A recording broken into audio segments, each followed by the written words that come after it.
News 19 और आज का मतदाता टीवी में डॉक्टर सालवी जी आपका स्वागत है।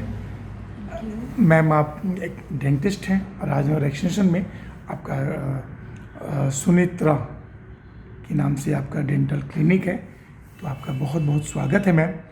सवाल मेरा सबसे पहला यही है मैम कि आप बहुत युवा हैं, उसके बाद एक आज के समय में MBBS करना, क्वालिफाई करना और समर्पण भाव से काम करना बड़ा कठिन है, तो आपने ये कब निश्चय किया कि आपको डॉक्टर बनना है मैम? मेरा क्लास 2 से था कि मुझे डॉक्टर बनना है, तो इसीलिए मैं इसी फील्ड में मेडिकल फील्ड में ही मैंने ऑप्ट किया 10th 12th में भी। और उसके बाद मैंने डिसाइड किया कि मुझे डेंटिस्ट्री फील्ड में जाना है, इसलिए मैंने BDS फिर किया। ओके मैम, कहाँ से क्वालिफाई किया आपने? सुधा रस्सी डेंटल कॉलेज फरीदाबाद से। फरीदाबाद से आपने किया? मैंने BDS किया है। ओके मैम, उसके कितने दिनों बाद आपने अपने क्लिनिक में, या थोड़ा सा जो आज के जो नए दर्शक हैं वो चाहते हैं कि भाई अगर वो किसी के पास जाएं तो उनके पास काफ़ी अनुभव हो, तो आपने कहाँ कहाँ काम किया हुआ है मैम? मैंने इंटर्नशिप के दिनों से ही मैंने क्लिनिक ज्वाइन कर लिया था।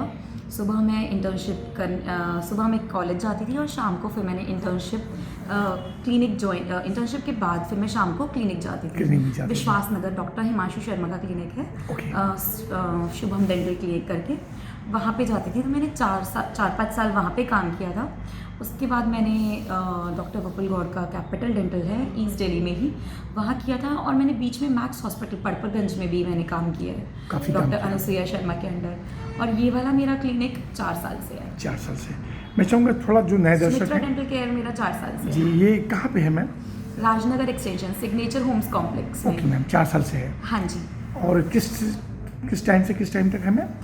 सुबह 10 से 2 और शाम को 4:30 से 8:30। कोई भी व्यक्ति आके आपसे दिखा सकते हैं। संडे को शाम ऑफ होता है और सुबह 10 से 2 होता है संडे को भी। मैम सवाल मेरा ये, जो दांत है आज की डेट में खूबसूरती के साथ साथ स्वास्थ्य के लिए बहुत आवश्यक है, तो नॉर्मली आज के जो छोटे छोटे बच्चे हैं वो टॉफ़ी चॉकलेट ये सब बहुत खाते हैं, तो पहला सवाल मेरा ये है कि चूँकि फैमिली न्यूक्लियर हो चुकी है, तो पेरेंट्स को क्या ध्यान देना चाहिए अपने छोटे बच्चों को दांत को मजबूत बनाने के लिए? देखिए, एक तो जो लोग बॉटल से दूध पिलाते हैं, है ना, वो नहीं होना चाहिए। रात को सोते वक्त दूध की बॉटल लगा देते हैं मुंह में, वो नहीं करना चाहिए। क्यों? क्योंकि उससे दूध की परत जो है वो दांतों पे चिपकी रह जाती है, जो कि वही दांतों में सड़न और कीड़े बनने का कारण होती है। प्लस बच्चे को टॉफ़ी दे देना, रोज़ टॉफ़ी चॉकलेट दे देना, वो नहीं करना चाहिए। लिमिट कर दीजिए, शुगर इनटेक लिमिट कर दीजिए। उसके बाद में रात में ब्रश करके ज़रूर सुलाइए बच्चे को। हैबिट बनाइए कि खुद भी रात में ब्रश करें और बच्चे को भी रात में ज़रूर ब्रश कराएं। तो उससे हमारे दांत स्वस्थ रहेंगे, मुंह स्वस्थ रहेगा, वहाँ पे कीटाणु नहीं पैदा होंगे मुंह में और दांतों में सड़न नहीं करेंगे। और टॉफ़ी चॉकलेट से थोड़ा बच्चों को बचा के रखें। हाँ, बचा के रखना चाहिए। वो तो वैसे भी सेहत के लिए अच्छा है। मैम जो पाचन प्रक्रिया है उसके लिए दांत बहुत महत्वपूर्ण होते हैं, और देखा जाता है कि आदमी जब दांत में बड़ी दिक्कत होती है तब डॉक्टर के पास जाते हैं, तो क्या आप एडवाइस करेंगे कि नियमित जांच करानी चाहिए दांतों की? बिल्कुल 6 महीने में एक बार, नहीं तो साल में एक बार। बहुत ज़रूरी है कि हम रेगुलर डेंटल चेकअप कराएं। ज़रूरी नहीं कि दांत में दर्द हो तभी जाएं, बेहतर है कि हम साल में एक बार रेगुलर चेकअप आप, हाँ, साल में एक बार बना लीजिए, या 8 महीने में एक बार डेंटिस्ट के पास जाना। खुद भी जाइए, बच्चों को भी दिखाइए, जिससे कि जो तकलीफ हमें नहीं पता चल रही है वो आपका डेंटिस्ट बता देगा कि यहाँ पे ये दिक्कत है, आप इसको ट्रीट करा लीजिए। नहीं तो जो सही होगा वो कोई ज़रूरत ही नहीं है, सिर्फ ब्रशिंग टेक्निक आप हैबिट सुधार लीजिए। मैम देखा जाता है जो ब्रशिंग है नॉर्मली लोग डे में करते हैं, लेकिन मैंने बहुत डॉक्टर से बात किया तो रात को भी प्रेफर करते हैं। हाँ, थोड़ा आप बताएं मैम। रात को ब्रश करना बहुत ज़रूरी है। रात को ब्रश करना इसलिए ज़रूरी है क्योंकि उस वक्त हमारे मुंह में हम ज़्यादा बोलते नहीं हैं, हमारे मुंह में जो सलाइवा आता है वो इतना नहीं बनता है, हम रोज़ रेगुलर ना बात कर रहे हैं ना पानी पी रहे हैं, तो कीटाणु बहुत ज़्यादा एक्टिव होते हैं रात के वक्त। तो अगर मुंह में खाना फंसा रह जाएगा तो वहाँ कीटाणु आके उसे सड़न पैदा करेंगे वहाँ पे, और दांतों को गलाएंगे, कीड़ा लग जाएगा दांत में, जिसे बोलते हैं कैविटीज़ हो जाना या कीरीज हो जाना, वो इसी वजह से। इसलिए जब हम रात को ब्रश करके सोते हैं, अच्छा सा माउथ वॉश करके सोते हैं, तो हमारा मुंह हेल्दी होता है, स्वस्थ होता है, तो वहाँ पे वो कीटाणु नहीं आएंगे और सड़न नहीं पैदा होगी मुंह में, ना स्मेल आएगी मुंह से। ओके, तो ये करना चाहिए उनको, रात को बिल्कुल, ब्रशिंग रात को ब्रश जरूर जरूर करना चाहिए, डे में भी और रात को भी। हाँ। और मैम ब्रशिंग का एक टेक्निक भी होता है, शायद वो अगर बता सके आप।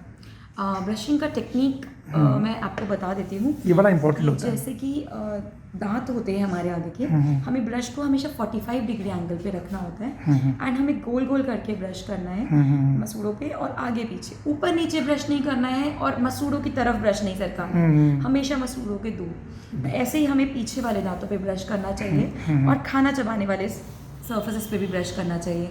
मोस्ट इंपॉर्टेंटली लोग जो ज़्यादातर मिस करते हैं वो हैं अंदर की तरफ वाले सर्फेसेस, जी जी जी। जो जीभ की तरफ सर्फेसेस होते हैं, तो उन्हें भी हमें इस तरीके से ब्रश करना चाहिए या फिर बाहर की तरफ मोशंस ऐसे करना करके। चाहिए। और ध्यान रखें कि पीछे तक ब्रश जाए, लास्ट तक ब्रश जाना चाहिए टूथ में, और इस तरह से यहाँ से लेकर यहाँ तक, फिर नीचे से यहाँ से लेकर यहाँ तक पूरा एक सर्कल कंप्लीट होता है, वो कंप्लीट करना चाहिए। कंप्लीट करना 2 मिनट ब्रशिंग बहुत ज़रूरी है। 2 मिनट। हमेशा सुपर सॉफ्ट ब्रश का इस्तेमाल करें, मीडियम या हार्ड ब्रश का नहीं, और घिस कर ना ब्रश करें, ना ताकत लगाकर ब्रश करें। जस्ट जेंटली सॉफ्टली आपको ब्रश को गोल गोल करके कलाई से चलाना है, यहाँ ताकत लगा के। अच्छा, कितने दिनों बाद बदलनी चाहिए? लोग सालों चलाते हैं ब्रश। 3 महीने बाद अपना ब्रश आप 2.5 से 3 महीने बाद बिल्कुल बदल दीजिए। ब्रश के पैकेट पे भी लिखा होता है कि change your brush after every 3 months. अच्छा मैम, जो आपका ये डेंटल क्लिनिक है, यहाँ कौन कौन सी सुविधाएं हैं, क्या क्या चीज़ें होती है यहाँ पे? यहाँ पे डेंटल ट्रीटमेंट की सारी सुविधाएं हैं, root canal, cleaning, capping, bridging, smile makeovers, implants, टेढ़े मेढ़े दांतों को ठीक करने का, एक्सरे, सब है। सब सारा इलाज होता है यहाँ सारा पे। इलाज होता है। जो इम्प्लांट होता है मैम, जो इम्प्लांट होता है मैम, हाँ, इम्प्लांट है हमारे। यस यस, ये आप क्या होते हैं? आप हाँ करती जी, हैं? इम्प्लांट है। ओके। अच्छा, ये दिखाया जाता है कि इम्प्लांट करने के बाद मरीज को कोई फ्यूचर में कोई दिक्कत वगैरह होती है? नहीं, इस तरीके से नहीं होती है। इम्प्लांट हम पहले ही मेडिकल हिस्ट्री की जांच पड़ताल करके ही डालते हैं, पेशेंट्स में इम्प्लांट्स करते हैं, और पेशेंट्स को पहले ही बता दिया जाता है कि जैसे हमें नेचुरल दांतों का ध्यान रखना है, वैसे ही इम्प्लांट्स होने के बाद भी हमें रेगुलर चेकअप पे रहना है, और ऐसे कोई तकलीफ होती नहीं है, बल्कि मजबूती आ जाती है खाने में उसको, क्योंकि वो फिक्स रहता है। तो बुजुर्ग पेशेंट्स में भी काफ़ी सहूलियत पाई जाती है कि इम्प्लांट्स होने के बाद में पेशेंट्स बस रेगुलर चेकअप पे रहें और नॉर्मली खाएं पिएं। तो इस वक्त संख्या बढ़ रही है इम्प्लांट की? बहुत अच्छे से। अब तो अवेयरनेस इतनी हो गई है, लोगों में जागरूकता इतनी हो गई है कि पेशेंट्स कहते हुए आते हैं कि उनको इम्प्लांट्स कराने हैं। इम्प्लांट्स कराना। हाँ, और अच्छे इम्प्लांट्स अगर अच्छी तरीके से डाले जाएं, सही तरीके से डाले जाएं, कोई दिक्कत नहीं आती है। कोई दिक्कत नहीं। नहीं। अंतिम सवाल मैम, चूँकि आपके लोग पेशेंट भी वेट कर रहे हैं, केंद्र सरकार या राज्य सरकार से कुछ मांग करेंगी कि दांतों की जागरूकता के लिए कोई ज़्यादा पहल करें? हाँ, एक चीज़ ज़रूर कि जैसे हमारे यहाँ हेल्थ इंश्योरेंस होता है ना, पेशेंट्स को वैसे हमारे यहाँ डेंटल इंश्योरेंस इतना प्रेवलेंट नहीं होना चाहिए। पेशेंट्स को लगता है कि दांतों का इलाज जो है वो बहुत महंगा है, तो इसलिए वो ज़्यादा खर्च नहीं करना चाहते, वो ध्यान नहीं रखते हैं। दांतों को कॉस्मेटिक ट्रीटमेंट ना का समझ के उसको जनरल इनिशियल का हिस्सा समझें, क्योंकि दांतों से ही हमारे पूरे शरीर का स्वास्थ्य डिपेंड करता है। हमारा स्वास्थ्य दांतों से ही शुरू होता है। तो इसलिए ये मैं ये ज़रूर कहना चाहूँगी सरकार से कि वो हमारे जो दांतों का है उसका भी कोई इंश्योरेंस कंपनी उसको भी कंसिडर करें, और उसे भी पेशेंट्स को या लोगों को उसका भी कुछ प्रेवलेंस दें, मतलब जैसे वो डरे ना कि डेंटिस्ट के पास जाने से खर्चे से ना डरें, उन्हें इंश्योरेंस रिडीम हो जाए, उनका क्लेम हो जाए, तो वो अपने दांतों का भी ध्यान रखना शुरू कर देंगे। जी जी जी मैम, बहुत अच्छा लगा आपसे बात करके। नया साल आ रहा है, तो नया साल में एज ए डेंटिस्ट क्या शुभकामना संदेश देंगी? कि एक प्रण लीजिए कि रात में ब्रश करके ज़रूर सोएंगे, रेगुलर डेंटल विजिट पे रहेंगे, और अपने खुद भी और अपने बच्चों को भी अच्छे से ब्रश कराएंगे, और स्वस्थ रहिए, खुश रहिए।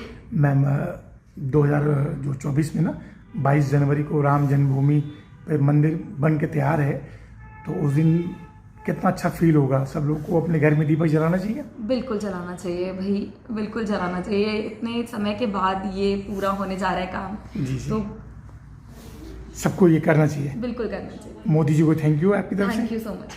थैंक यू सालवी जी, अग्रवाल जी को।